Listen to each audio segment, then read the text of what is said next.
Okay, so many times we hear other people saying, or we hear ourselves saying, I wish I was like that. I wish I was like this. You see, I don't know, a movie star or something like that, or a rich person, you say, I wish I was like this. I wish.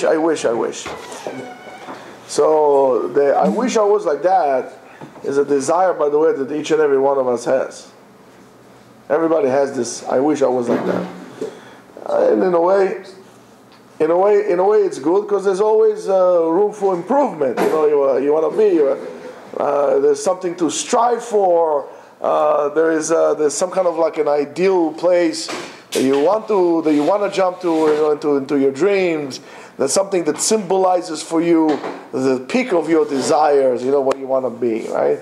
On an office on Fifth Avenue with a window on the 13th floor. I forget, 14th floor, right? People don't like 13th floor. So, yeah.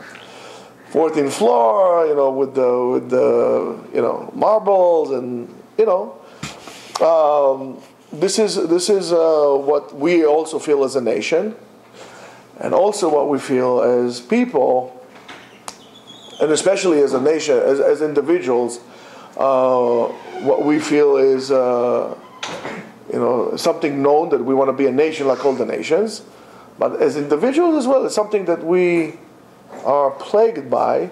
And believe it or not, Balak also wants to be like that, And let's see what we can learn from this parasha.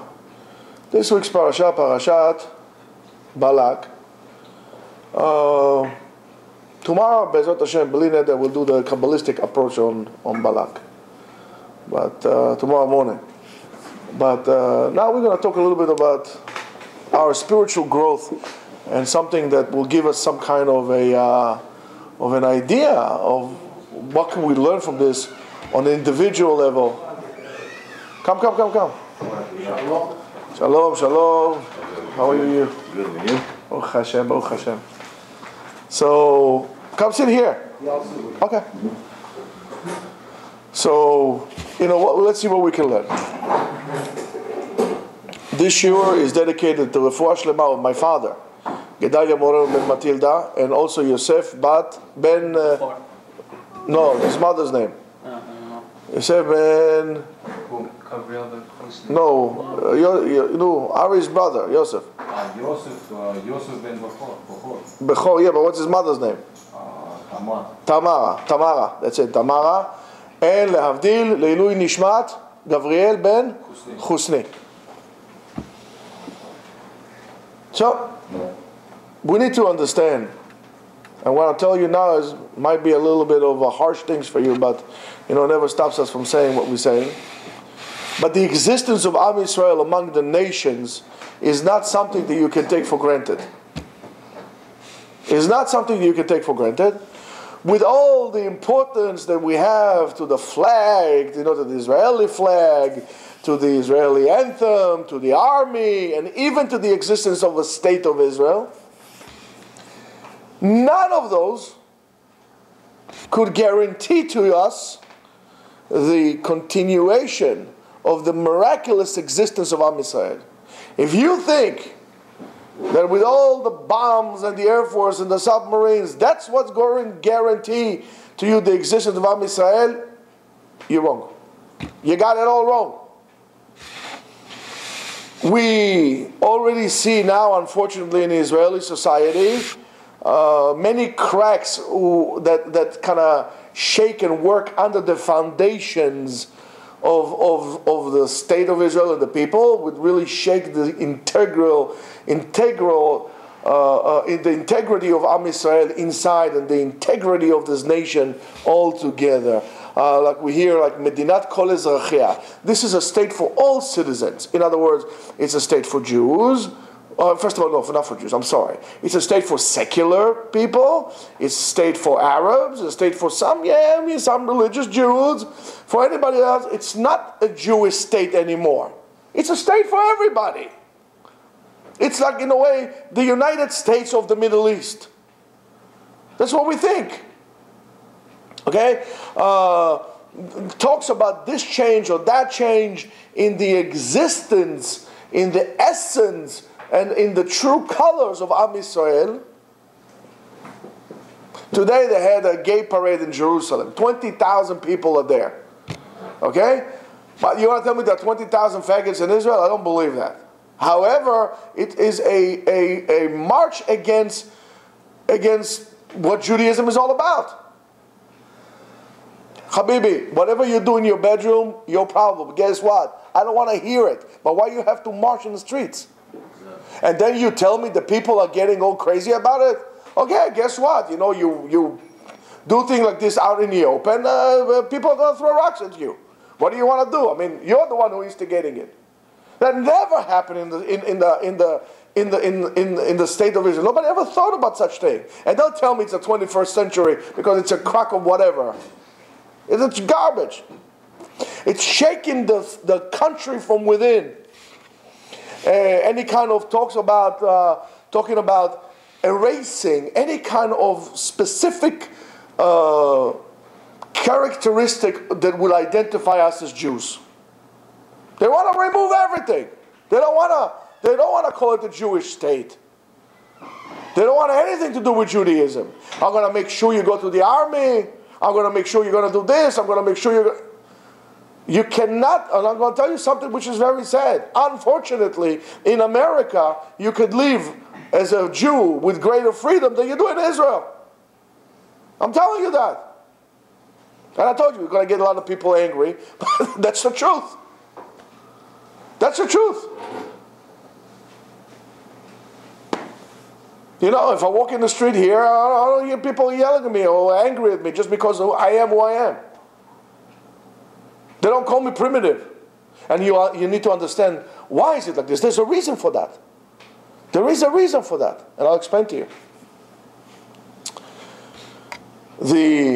We do have to say that the existence, the eternal existence of Am Yisrael, of course, is guaranteed to us by a promise that HaKadosh Baruch Hu had made to us. For example, Ki lo yitosh Hashem amo, v'nachalato lo ya'azov, Netzach Yisrael lo yeshaker, and so on and so forth. HaKadosh Baruch Hu had promised us. However, this promise, you need to remember and understand, is not operating with zero action on your behalf. HaKadosh Baruch Hu, and that's the way how the world works. HaKadosh Baruch Hu will give you whatever you need, will do, but you need to do something for that as well. You want to make parnasah? HaKadosh Baruch Hu will give you, but you have to go to work. You have to believe that whatever you get is you get from HaKadosh Baruch Hu, but you have to go to work. You're not going to sit like this and a sack of money is going to land on your doorstep. That's not going to happen. You have to work. And yes, you have to understand that it comes from HaKadosh Baruch Hu. So the existence of Am Yisrael, yes, we have to do something about it, but alone we can't, and without doing anything, we also can't. We need to do something for that. The pasuk that we have, Hen am levadad yishkono v'goyim lo yitchashev, and it's a nation that it says in this parasha, it's a nation that's going to dwell alone, and whatever the nations would say, he doesn't care. In other words, as Le'avdil, as Ben Gurion said, Shmum, in Israel is the initials from the United Nations. Like UN, Mu'en, I don't care, something like that. He dismisses that. So the Netziv explains from Volozhin, explains this pasuk in the following. Am Yisrael is not like the rest of the nations. Is not like the rest of the nations. When another nation, when people come from another nation to the other nation, eventually, if they would accept upon themselves the rituals and they expect the rituals and the behavior and the culture of that nation, right? What will happen? They'll clap to them, right? For example, could you tell today? An Irish, Irish is Irish, he's an American. A guy who came from Mexico, his children, he'll behave like this, he'll become an American. Everybody will become an American. And that's what we want in America, that everybody come in, the doors are open, sometimes they're too much open, but everybody that comes in will become an American, and we applaud that, we like that. However, when the Jews come, and that's expected, when the Jew come, and he acts like the other nations, the nations regard him to be a nothing, even to be a subhuman. When in Germany, the Jews acted like Germans, the Germans considered the Jews to be subhuman. However, when the Jews acted like Jews, kept the traditions, they were respected. I told you years ago an occurrence that I had with a certain professor, without mentioning names. I was taking a certain course, we were talking, and we became friendly, whatever. We talked about some stereotyping and so on and so forth. And he said to me the following, I said, listen, I'm an anti-Semite. I don't like Jews. It's a part of my culture. I don't like Jews. I said to him, that's okay, you don't like Jews, it's very nice, but let me ask you a question. I understand if you don't like me. I'm a Jew in your face. I'm not trying to hide my Jewishness. But why do you hide an American, again, American kid, who's probably been here, was born here, further generations back than you? He's more, in a way, American than you. And he looks more American than you. He might be 5 generations American, and you're only 2 generations American. Why do you hate him? He says to me, you don't understand anything. I said, what do you mean I don't understand? He says, you don't understand. Let me explain to you. You, I respect to be able to be dedicated to your traditions, to your way of life. You have a way of life. He said, I don't have a way of life. I said, he said to me, I'm Italian and Irish. What way of life? What way of life do I have? To get drunk over pasta? What do I have? So, I said, but you I respect. You have, it's your, it's like, can you turn it off? Do me a favor. It's like I annoy already. It's just your way of life and your traditions and your people. So I wish I could have done the same thing. It says, but the other Jew who tries to hide his Judaism and tries to be like me, him I don't respect. I don't respect and I despise it. And I said to him, why? He said to me, very simple. Those words still echo in my head. He said, he does not respect himself and he wants me to respect him.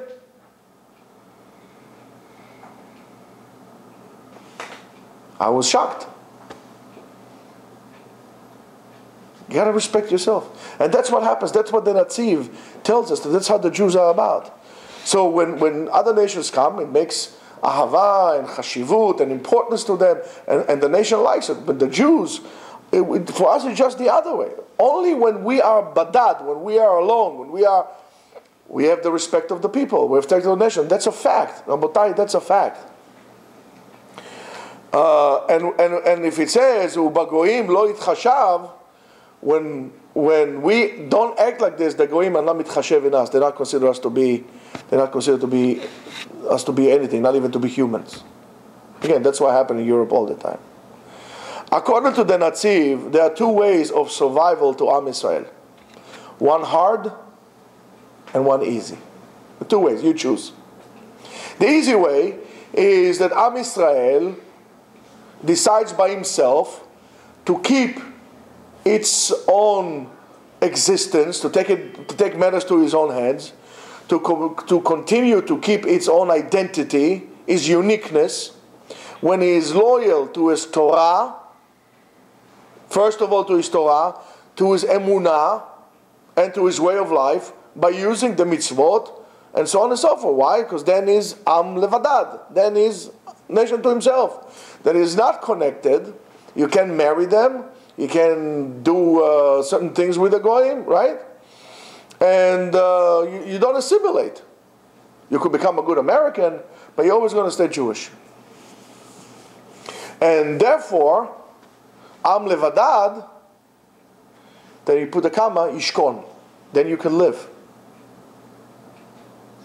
Am Levadad, Yishkon. Then you can live by the goyim. You can live, and you could be appreciated, and you could have you could be secure among the goyim. The hard way to keep the existence of Am Yisrael is when Am Yisrael tries to mingle among the Goyim.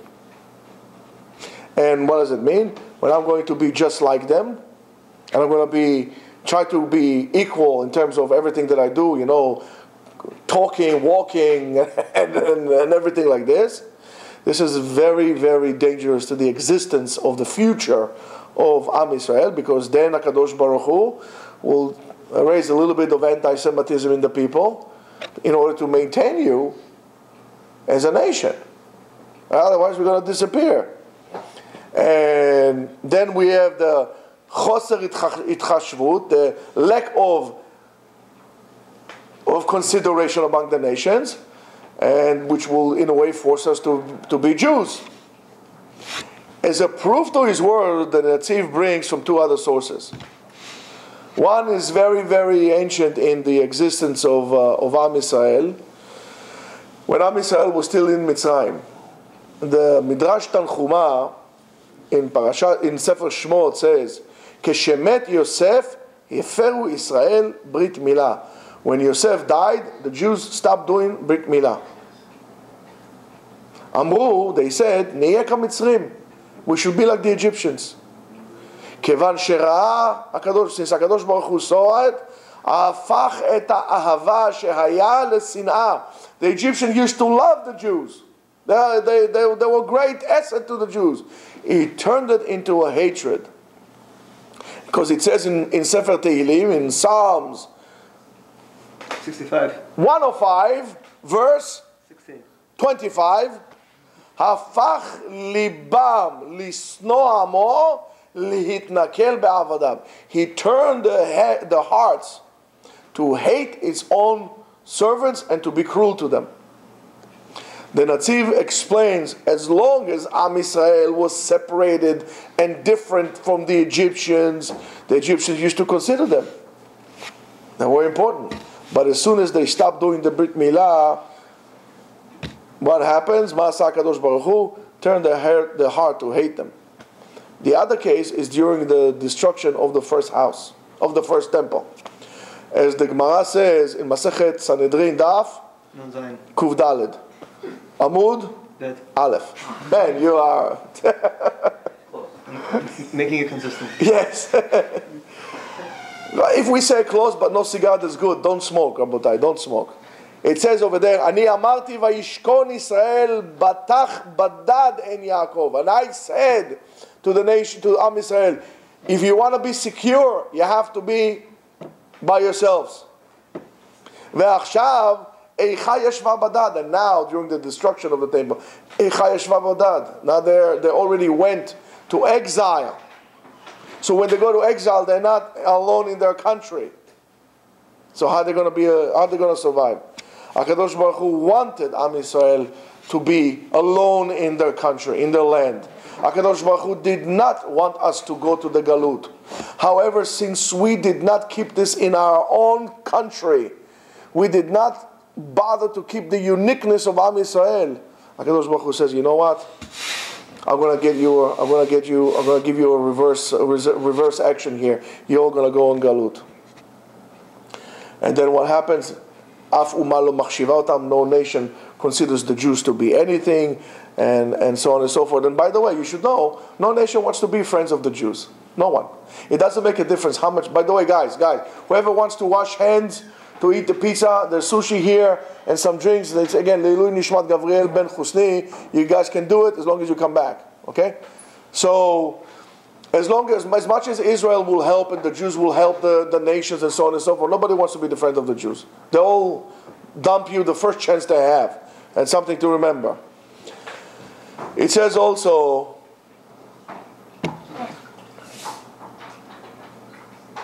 that this is exactly what Bilam, when he saw Am Yisrael sitting separated alone, and it says in Parashat Balak, and it says, Ma tovu alecha Yaakov, mishkenotecha Yisrael. When he said that, so after Balak sent the messengers to curse,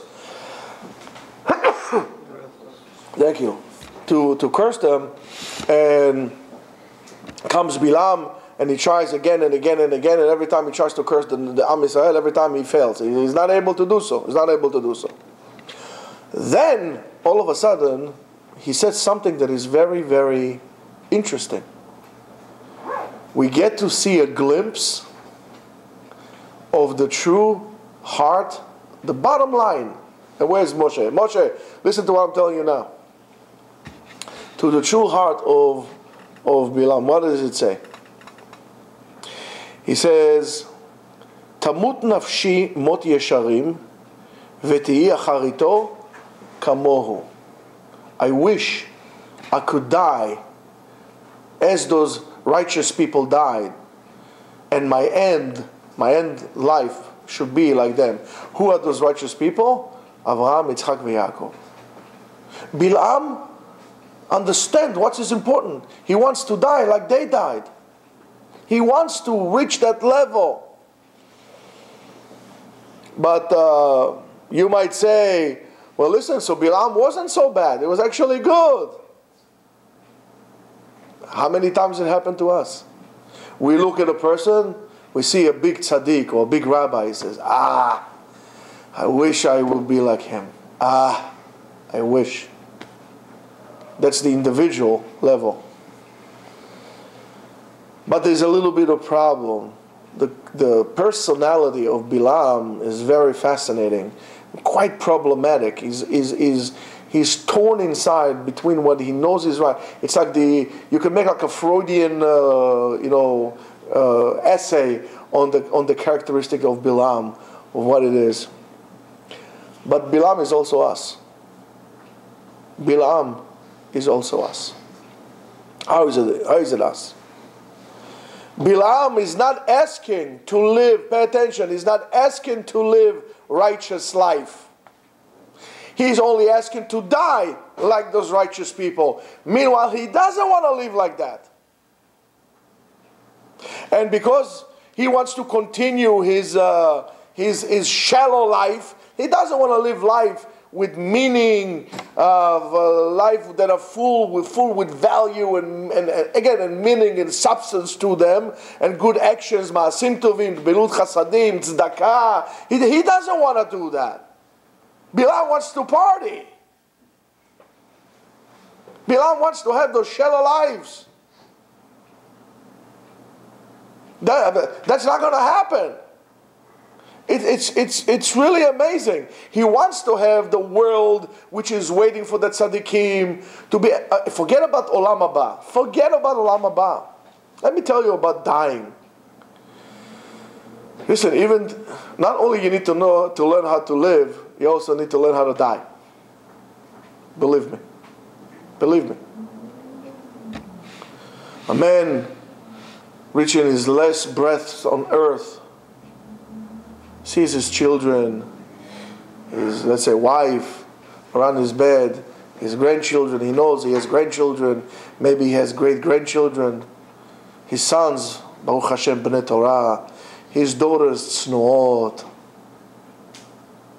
His grandchildren, sugar.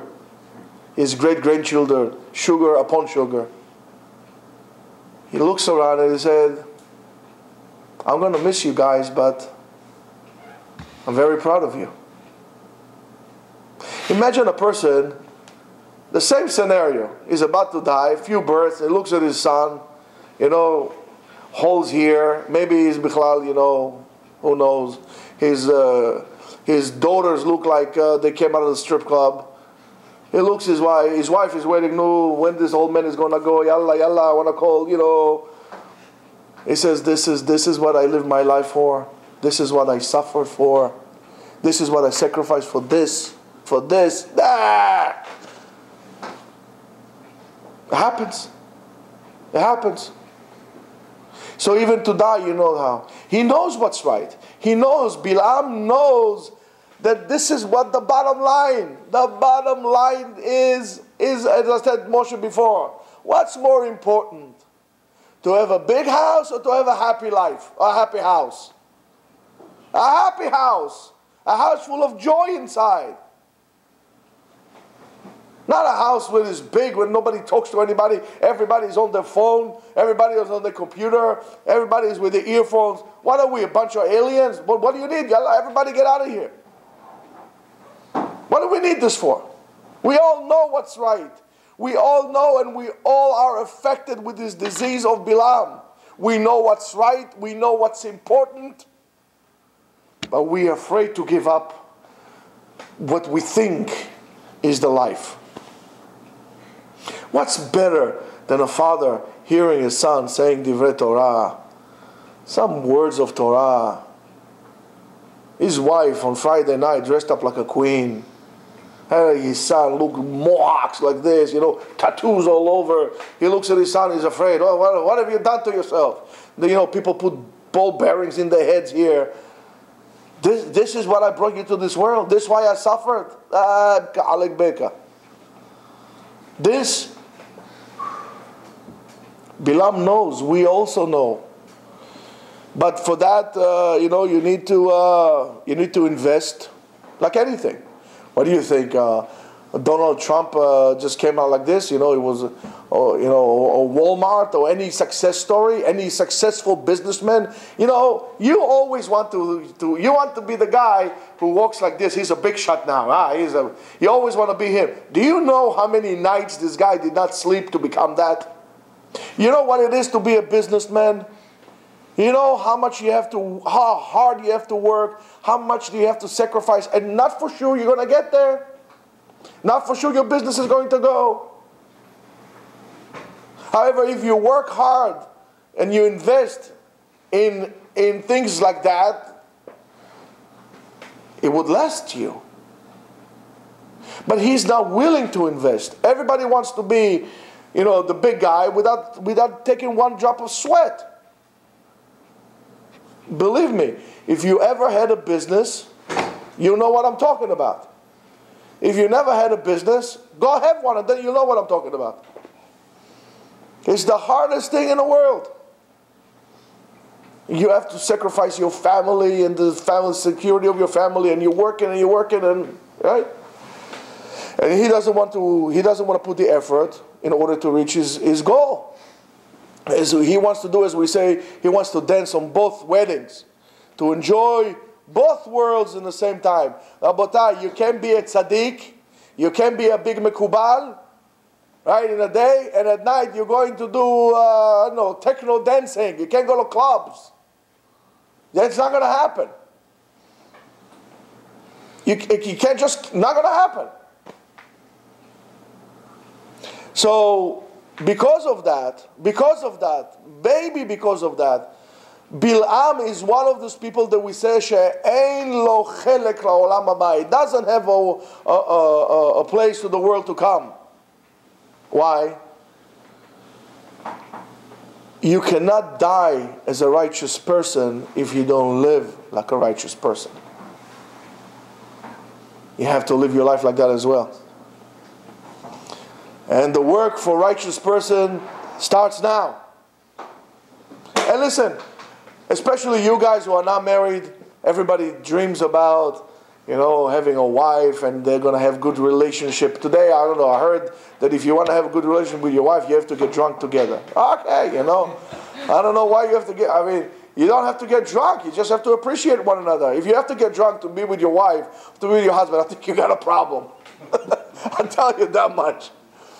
But, everybody wants like a nice family, to be together. Everything's going to be nice. Everything's going to be like this. And you have to remember always, you have to know what you want. That's for sure.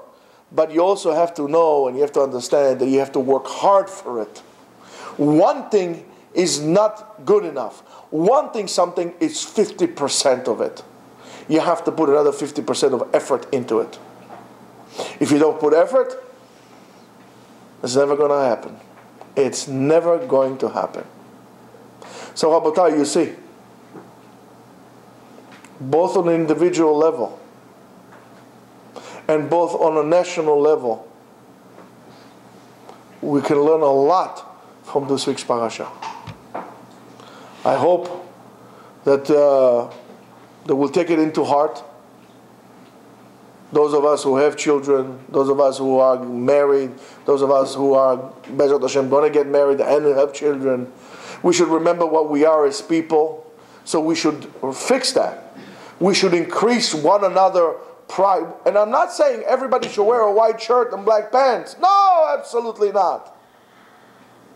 Wear different colors, it's good.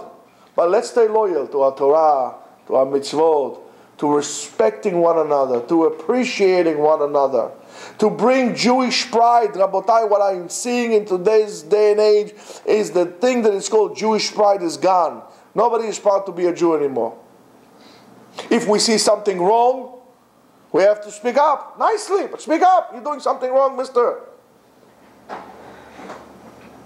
To ourselves as well. If you want to create yourself an image of or look at somebody, contemplate on somebody great, and if you want to be like him, go ahead and do it. Nobody's stopping you. And you should remember, the biggest obstacles, besides the obstacles that life will put on you, is the obstacles that you're going to put on yourself.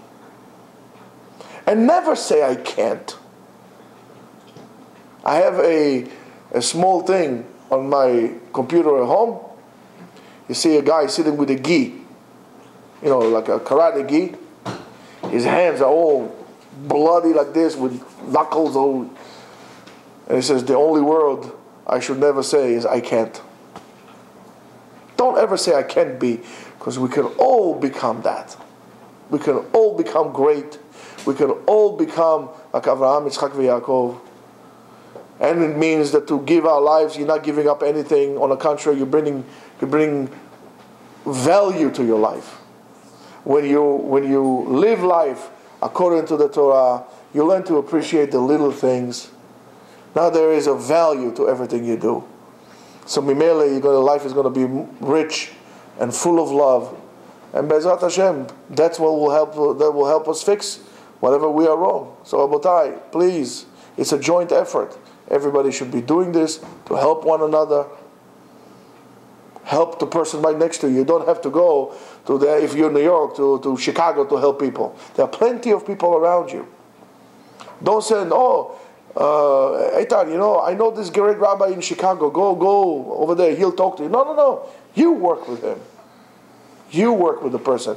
Everybody around us. Then the ring of positivity will grow and will spread out. We have to bring good out from the shadow into the light, Abotai. So we should all have a Shabbat Shalom and an easy fast. And hopefully this is going to be the last time we're going to fast. Amen.